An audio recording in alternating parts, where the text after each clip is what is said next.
कित्तूरकर junior कॉलेजमध्ये LED bulb निर्मिती कार्यशाळा, विद्यार्थ्यांना इलेक्ट्रॉनिक्सचे व्यावहारिक प्रशिक्षण, 25 विद्यार्थ्यांचा सहभाग, 100 एलईडी बल्ब निर्मिती।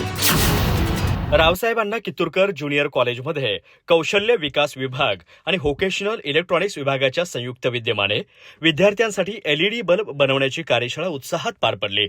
28 मार्च 2026 रोजी आयोजित या 3 तासांच्या कार्यशाळेमध्ये विद्यार्थ्यांना इलेक्ट्रॉनिकल आणि इलेक्ट्रॉनिक्स क्षेत्रातील प्रत्यक्ष अनुभव देण्यावर भर देण्यात आला। व्होकेशनल इलेक्ट्रॉनिक्स लॅबमध्ये आयोजित या कार्यशाळेत पीसीबी असेंब्ली, ड्रायव्हर सर्किट जोडणी, सोल्डरिंग, हाऊसिंग आणि टेस्टिंग या प्रक्रियांचं सविस्तर मार्गदर्शन करण्यात आलं। तसेच लघु उद्योग सुरू करण्यासाठी आवश्यक कच्चा माल, साधने आणि मार्केटिंग याबाबतही माहिती देण्यात आली।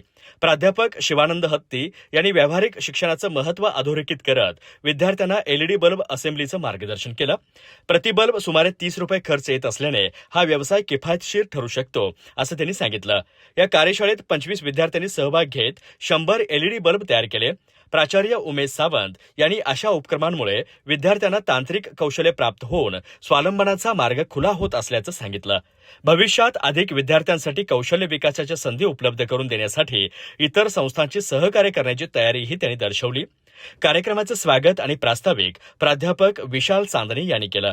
यावेळी प्राध्यापक स्वाती क्षीरसागर, प्राध्यापक गुरुलिंग खंदारे, प्राध्यापक दिनेश चिकुर्डे, प्राध्यापक वाय.आर. पाटील, प्राध्यापक विजय काळे, प्राध्यापक संतोष कांबळे, प्राध्यापक सुरेश घस्ती, प्राध्यापक शिवापा बडकर, प्राध्यापक वनिता कोरे, प्राध्यापक विना कापसे, प्राध्यापक सोनाली घुगरे, प्राध्यापक मंगल माने यांच्यासह शिक्षक आणि विद्यार्थी उपस्थित होते। कार्यक्रमाचे आभार प्राध्यापक दयानंद ग्वाडी यांनी मानले। या कार्यशाळेमुळे विद्यार्थ्यांमध्ये तांत्रिक कौशल्याची आवड निर्माण झाली असून भविष्यात स्वावलंबी होण्याचा आत्मविश्वास वाढल्याचं चित्र दिसून आलं। अधिक माहिती आणि ताज्या घडामोडींसाठी आजच आमचे चॅनल सबस्क्राईब करा।